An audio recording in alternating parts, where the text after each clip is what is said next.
పోలీసులపై చేసిన ఆరోపణలను తీవ్రంగా ఖండించిన తాండూరు డివిజన్ పోలీసులు. అనంతరం వారు మాట్లాడుతూ తెలంగాణ జనసమితి నాయకులు పోలీసులపై చేసిన ఆరోపణలు, వారు మాట్లాడిన మాటలు పోలీసుల పరువు ప్రతిష్టలను దెబ్బతినేలా మాట్లాడిన వారిపై చట్టపరమైన చర్యలు తీసుకుంటామని హెచ్చరించారు. మేము చట్ట పరిధిలో పనిచేసినాము, నాయకులకు లోబడి పనిచేయడం లేదు, చట్టానికి అనుగుణంగా పనిచేయడం జరుగుతుందని డీఎస్పీ రామచంద్రులు గారు పేర్కొన్నారు. ఈ కార్యక్రమంలో రూరల్ సిఐ సైదిరెడ్డి గారు మరియు పట్టణ సిఐ ప్రతాప్ లింగం గారు పాల్గొన్నారు. సమితి కార్యకర్తలు కానీ నాయకులు కానీ ఎవరు మాకు మా దృష్టికి రాలేదు, ఎవరిని కూడా వాళ్ళని వేధింపు చేయలేదు, ఎవరికి కూడా మేము ఫోన్లు చేయలేదు. వాళ్ళు అంటే పోలీసులు తొత్తులు బ్రోకర్లు అని పోలీసులను హెచ్చరిస్తున్నట్టు తీవ్ర పదజాలంతో ఆయన పోలీసుల మీద ఆరోపణలు చేశారు. అయితే పోలీసు వాళ్ళు మనం మామూలుగా తాండూరులో పోలీస్ స్టేషన్లో చట్టబద్ధంగా నిష్పక్షపాతంగా నిర్భయంగా ఇక్కడ పనిచేస్తున్నాము. ఎలాంటి నేరాలు జరగకుండా జరిగిన నేరాలను నిజాన్ని విచారించి న్యాయస్థానం ముందు పెట్టి బాధితులకు సహాయం చేయడానికి న్యాయం చేయడానికి పోలీస్ వ్యవస్థ ఉంది.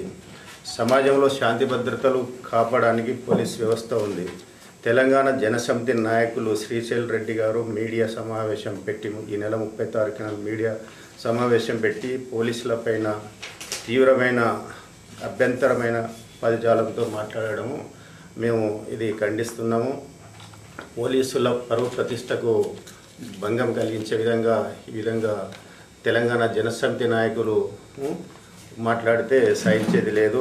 ప్రభుత్వ ఉద్యోగుల మీద కానీ అవమానకరంగా మాట్లాడితే కూడా వాళ్ళ మీద చట్టపరమైన చర్యలు క్రిమినల్ కేసులు పెట్టాల్సి వస్తుంది, చట్టపరమైన చర్యలు తీసుకోవాల్సి వస్తుంది.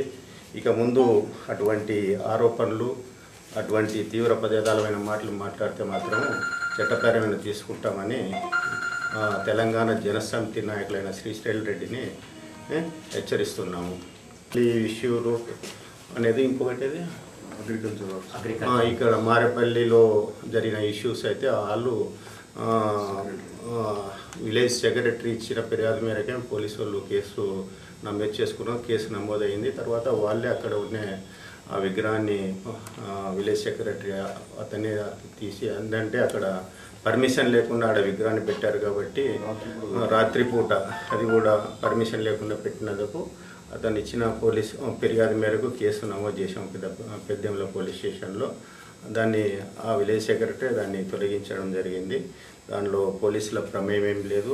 అదేవిధంగా ఇక్కడ తాండూరు పట్టణంలో ఒక ఫర్టిలైజర్ షాప్ పైన కేసులు పెట్టిన దాన్ని కూడా వారి అగ్రికల్చర్ ఆఫీసర్లు ఇన్స్పెక్షన్ చేశారు. దాని మీద వాళ్ళు అంటే పర్మిషన్ లేకుండా ఏదో ఫర్టిలైజర్స్ అమ్ముతున్నారని అగ్రికల్చర్ ఆఫీసర్లు ఇన్స్పెక్షన్లో తేలింది కాబట్టి అది కేసు పెట్టారు. దీంట్లో కానీ మారేపల్లి విషయంలో కానీ పోలీసుల ప్రమేయం లేదు. అది ఈ తెలంగాణ జనసమితి నాయకుడైన శ్రీశైలం రెడ్డి ఏది తెలుసుకోకుండా పోలీసుల మీద ఆరోపణలు చేస్తే ఇక ముందు సహించలేదని ఆయన హెచ్చరిస్తున్నాను. నేను చెప్తున్నా కదా, తెలంగాణ జనసమితి కార్యకర్తలు కానీ నాయకులు కానీ మేము ఎవరో కార్యకర్తలు ఎవరో తెలియదు, నాయకులు ఎవరో తెలియదు, శ్రీశైలం రెడ్డి ఎవరో మాకు తెలియదు. తర్వాత ఎవరికి తెలంగాణ జనసమితి కార్యకర్తలు ఎవరిని బెదిరించలేదు. టీఆర్ఎస్ పార్టీ ఉన్నది, కాంగ్రెస్ పార్టీ ఉంది, బీజేపీ పార్టీ ఉంది, అందరితో మాట్లాడుతున్నాము, అందరికి ఫోన్ చేస్తున్నాము. వాళ్ళు ఎవరో మాకు తెలియలేదు. తెలంగాణ జనసమితి ఉన్నట్టు కూడా మాకు తెలియదు అన్నట్టు ఆయన ఆ విధంగా ఆరోపణలు చేయడం సరైనది కాదండి. కేసు ఉంది అదేది అగ్రికల్చర్ది. మాకు రూరల్కి సంబంధించి అక్కడ మారపల్లి విలేజ్లో వివేకానంద విగ్రహం పెట్టిరని చెప్పేసి ఒకటి అది విగ్రహం ఎట్లా ఏర్పాటు చేసిర్రు, అది రాత్రికి రాత్రి దొంగతనంగా విగ్రహం ఏర్పాటు చేసిర్రు. మీరు అక్కడ ఊర్లో పోయి మీరు కూడా పత్రికా విలేకరులు కూడా విచారించవచ్చు. అది ఎక్కడ కూడా ప్రోగ్రామ్ చేసి ఎక్కడ కూడా అది ఆవిష్కరణ జరగలేదు. దొంగతనంగా అంటే అక్కడ ఆల్రెడీ డిస్ప్యూట్ అనేది ఉన్నది, వివాదం ఉంది. వివాదాస్పదమైన దాన్ని అర్ధరాత్రి పూట దొంగతనంగా దాన్ని ఆవిష్కరణ అనేది చేయడం జరిగింది. దొంగతనంగా తీసుకుపోయి అక్కడ ప్రతిష్ఠించారు.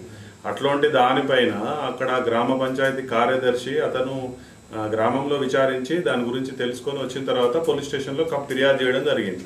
గ్రామ పంచాయతీ కార్యదర్శి ఇచ్చిన దానిపైన కేసు నమోదు చేయడం జరిగింది, ఎవరైతే దానికి బాధ్యులో ఎవరైతే ప్రతిష్ఠించారో వాళ్ళపైన. అట్లాంటప్పుడు ఒక ప్రభుత్వ అధికారి ఆయన గ్రామంలో జరిగినటువంటి సంఘటన పైన దరఖాస్తు ఇస్తే కేసు నమోదు చేసి విచారణ చేపట్టిన తప్ప అక్కడ వేరే ఏదో ఇక్కడ వాళ్ళకి తొత్తులుగా వీళ్ళకి తొత్తులుగా మారి ఇది పనిచేయడం అంటూ ఏం లేదు.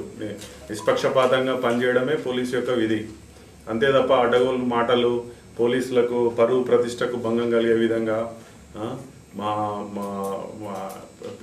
అనవసరమైనటువంటి మాటలు మాట్లాడి తీవ్రంగా అభ్యంతరకరమైనటువంటి పదాలను ఉపయోగించి మాట్లాడితే మాత్రం మేము కూడా సహించము, పోలీసులము. మేము చట్టపరమైనటువంటి చర్యలను తీసుకోవడం జరుగుతుంది. అది మంచి పద్ధతి అనేది మంచిది ఇది కాదు. ఆయనకి ఏమైనా అభ్యంతరాలు ఉంటే వచ్చి మా దగ్గర చెప్పుకోవచ్చు, అంతేగాని బయట ఇట్లా మీడియా సమావేశాలు పెట్టి ఇది చేసి చేయడం వల్ల మీడియాలో తర్వాత మన సోషల్ మీడియాలో అన్నీ కూడా ఇదైపోయి అనవసరమైనటువంటి మాటలు హెచ్చరించడం, పోలీసులు హెచ్చరించడం ఏంటండి, తొత్తులు బ్రోకర్లు పోలీసులు బ్రోకర్లు తొత్తులేని ఇట్లాంటి మాటలు మాట్లాడడం అనేది సరికాదు. షాప్ పైన అగ్రికల్చర్ అధికారి ఒకటి జిల్లా అధికారి మరియు మండలాధికారులు ఇద్దరు పర్యవేక్షణలో రైడ్ చేయడం జరిగింది. దానిలో ఉన్న ఇల్లీగల్ యాక్టివిటీస్ ఏవైతే జరిగినాయో దానిపైన క్రిమినల్ కేసు గురించి పిటిషన్ ఇచ్చిన వెంటనే ఒక ప్రభుత్వ అధికారి వచ్చి కేసు నమోదు చేయమని చెప్తే కనుక డినై చేయడం అనేది పోలీసు యొక్క నిర్లక్ష్యం అవుతుంది. అదేవిధంగా దానిపైన మా పైన కూడా ఉన్నతాధికారులు యాక్షన్ తీసుకోవడానికి 100% అవకాశం ఉంది. ఒక ప్రభుత్వ డిపార్ట్మెంట్ నుంచి వచ్చిన కేసు కూడా చేయకపోతే రేపు మీరే అంటున్నారు పబ్లిక్కు సరైన రెస్పాన్స్ లేదు అన్నప్పుడు ప్రభుత్వ అధికారి ఇచ్చిన కేసే చేయకపోతే కనుక మేము ఏ విధమైన రెస్పాన్స్ ఇచ్చినట్టు. ఒక జనరల్ సివిలియన్ వచ్చినప్పుడు మేము రెస్పాన్స్ ఇవ్వకపోతే రెస్పాన్స్ ఇవ్వట్లేదు అంటున్నారు, అది కూడా మేము రెస్పాన్స్ ఇస్తున్నాం.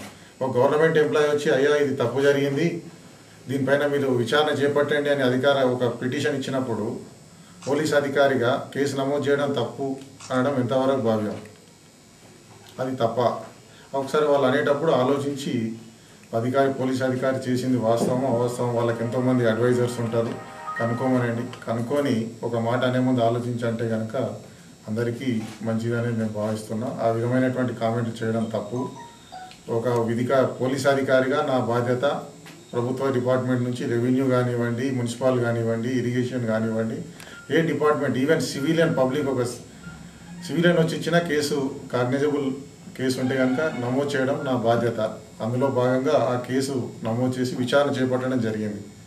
దాన్ని అదేదో పార్టీ ఉందని ఆ పార్టీ కానీ ఆ కార్యకర్త పేరు కానీ పార్టీ కార్యకర్త అని ఎక్కడా రాలేదు.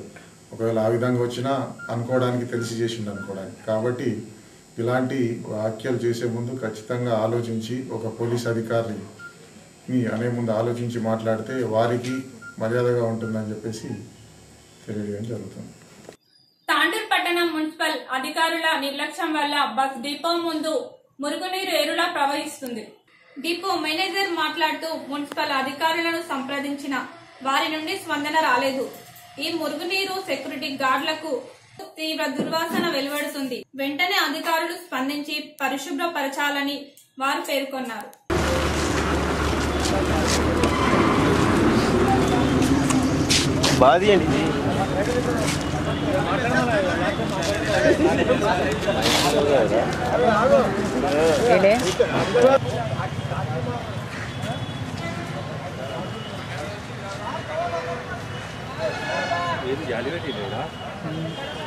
జాలి ఎందుకు పెట్టిందో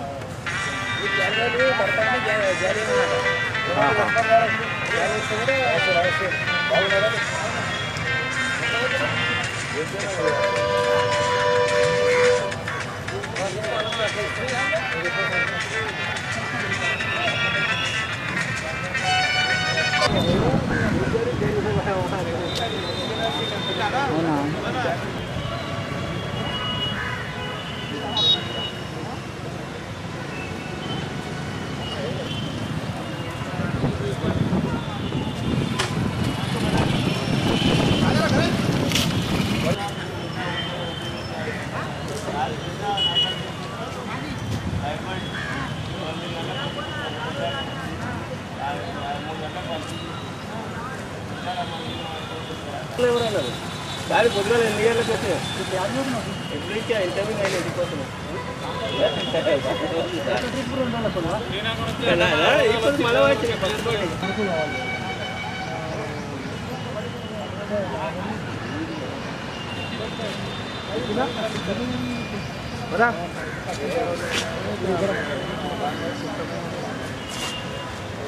మున్సిపల్ ఆఫీస్కి వెళ్ళి చాలా 4-5 సార్లు కంప్లైంట్ ఇచ్చి వచ్చినాను. ఒకసారి ఇది మురుక్కాలువ పారుతున్నది, దరిద్రమైన వాసన వస్తున్నది.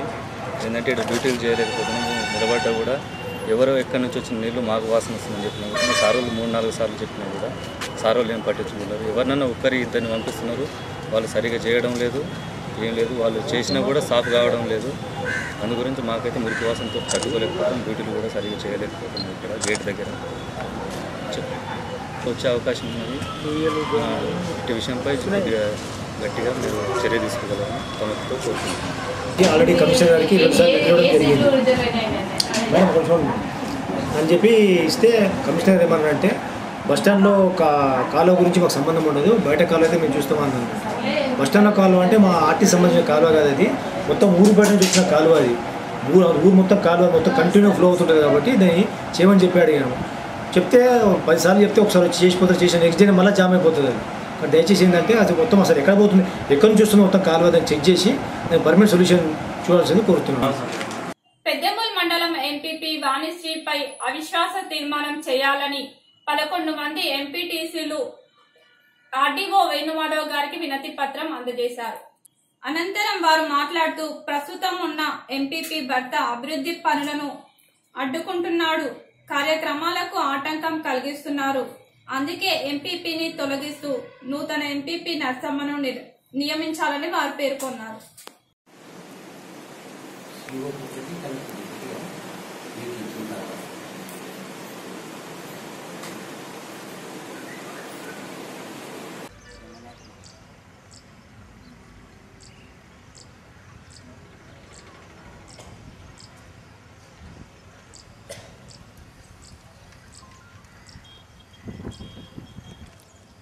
ఈరోజు మేము అందరు ఎంపీటీసీలము మండల్లో ప్రజల గురించి గెలిచిన ఎంపీటీసీలు ఏదైనా పనులు చేయాలంటే మండల్లో సరిగా ఎంపీపీ భర్త ఆయన చేస్తున్న పనులను బట్టి ఏ అభివృద్ధి జరుగుతలేదు. కాబట్టి మేము నర్సమ్మకు బలపరుస్తూ మండల్ ఎంపీటీసీ మొత్తం 13 మంది ఈమెకు అందరం సంతకాలతో స్వీకరణ చేసి ఈరోజు ఈ సబ్ కలెక్టర్ గారికి ఇవ్వడం జరిగింది. అందరు ఎంపీటీసీలను అడిగితే మేము తప్పకుండా నర్సమ్మకి చేసి మా అభివృద్ధి గురించి ముంగలుపోతామని అందరు అభిప్రాయ ప్రకారము మాకు ఎవ్వరి ఒత్తిడి లేదు, ఏ లీడరు మాకు ఏ పెద్ద మనిషి సపోర్ట్ చేయటం లేదు, దీంట్లో రాజకీయం ఏం లేదు. ఎందుకంటే ఈమె టీఆర్ఎస్ పార్టీలో చేరుస్తూ మళ్ళీ టీఆర్ఎస్ పార్టీకు బలపరుస్తూ మేము టీఆర్ఎస్ పార్టీకి సంబంధించిన వ్యక్తినే, ఏకైక వ్యక్తి, మంచి వ్యక్తి, అందరినీ కలుపుకోే ఉన్నది. కాబట్టి నర్సమ్మకు తప్పకుండా 13 మంది ఓట్లు వేసి మేము బలపరిచి ఎంపీపీగా చేసి మండల ప్రజలను మంచిగా ఒక అవగాహనతోటి ఒక క్రమశిక్షణ పద్ధతితోటి మేము ముందుకు తీసుకుపోతామని మా అభిప్రాయంతో చేయడం జరుగుతున్నది. మనిషిని మా గొంతు వినిపించి మేము పెద్ద మనిషి చెప్పిన మా మంత్రివర్యులు చెప్పిన ప్రకారము ఖచ్చితంగా మా మంత్రివర్యులు నర్సమ్మకే మీరు మంచిగా చేసుకోండి అని మాకు సలహా ఇస్తాడు.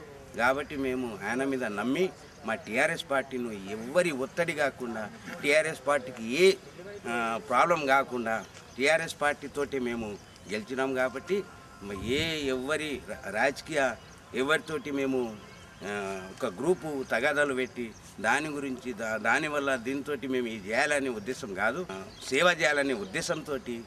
తాండూర్ పట్టణం లారీ పార్కింగ్ యందు పైపులైన్ పగలడంతో మంచినీరు రోడ్డుపై ప్రవహిస్తూ వాహనదారులకు అంతరాయం కలిగింది. స్థానికులు కమిషనర్ భోగేశ్వర్లకు సమాచారం ఇవ్వగా వారు స్పందించలేదని పేర్కొన్నారు.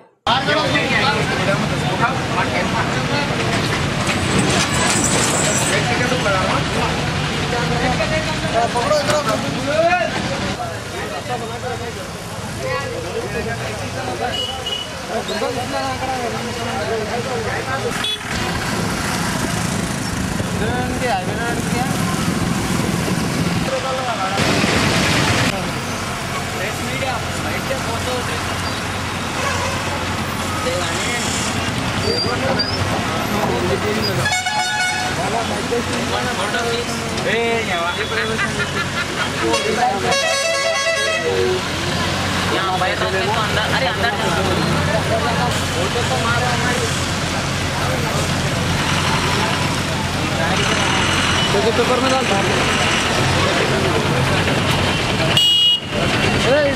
अंदर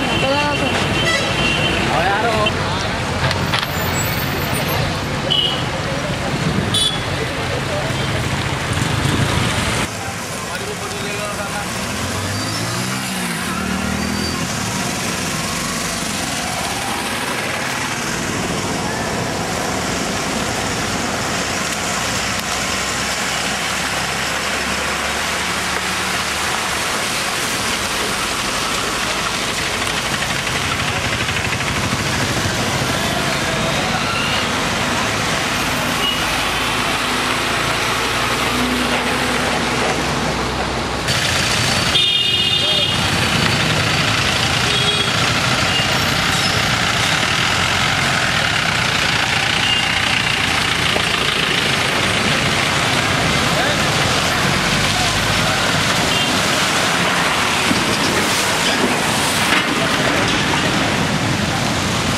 वाटर का पाइप फूट गया, जमीन से पानी आ रहा पूरे लारी पार्किंग के पास, पूरा कीचड़ हो गया, पूरा पब्लिक परेशान है,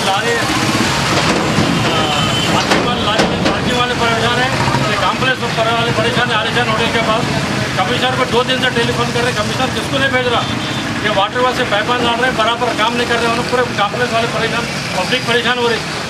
कमिश्नर टेलीफोन करे तो भी कमिश्नर किसको भेज रहा नहीं, और ना कोई रिस्पॉन्सिबल दे रहा कमिश्नर। कमिश्नर को फोन करें आप? हाँ, म्यूनसिपल कमिश्नर। हाँ, म्यूनसिपल कमिश्नर जब से टेलीफोन सुबह से कर रहे टेलीफोन, कल कर रहे टेलीफोन नहीं आ रहे उन्होंने, ना किसी को भेज रहे। और स्ट्रीट लाइट के पूरे लाइटा बंद है, पूरे अंधेरे में हो गए, रोड पे काम कीचड़ है, पब्लिक फिसल के गिर जा रही, एक्सीडेंट हो रहे, पब्लिक फिसल के गिर जा रही, एक्सीडेंट हो रहे। एक स्ट्रीट लाइट चालू नहीं है, पूरे स्ट्रीट लाइट बंद है। पहले 4 दिन हम होटल बंद करे, रमजान में भी काम पाइप क्लीनिंग का काम अभी भी नहीं करे, परसों काम तो जाए काम करेंगे, बोलो वाटर टैंक का पाइप फूट गए सोए। कमिश्नर साहब अभी फ़ोन उठाए, अब उठा के मैं भेज रहा हूँ बोला, अब तक तो नहीं भेजे किसी को। आप देखो साहब यहाँ के हालात सामने, अब तक 2-3 जने गिर गए, यहाँ बहुत बड़ी प्रॉब्लम हो रही है, यहाँ पे कैसा करना क्या नहीं समझ में नहीं आ रहा। होटल बंद, पूरा कॉम्प्लेक्स बंद हो गया, लारी पार्किंग में परेशान। पहले तो पीने को पानी नहीं है, लोगों को परेशानी हो रही है, साफ सफाई नहीं, एकदम पूरी गंदगी भर के आया, रिस्पॉन्स नहीं है, कैसा करेंगे साहब आप बोलिए। देखो उधर होटल की तरफ लाएगा, देखो साहब। మరిన్ని వార్తలతో మళ్ళీ కలుద్దాం. అంతవరకు సెలవు. నమస్కారం.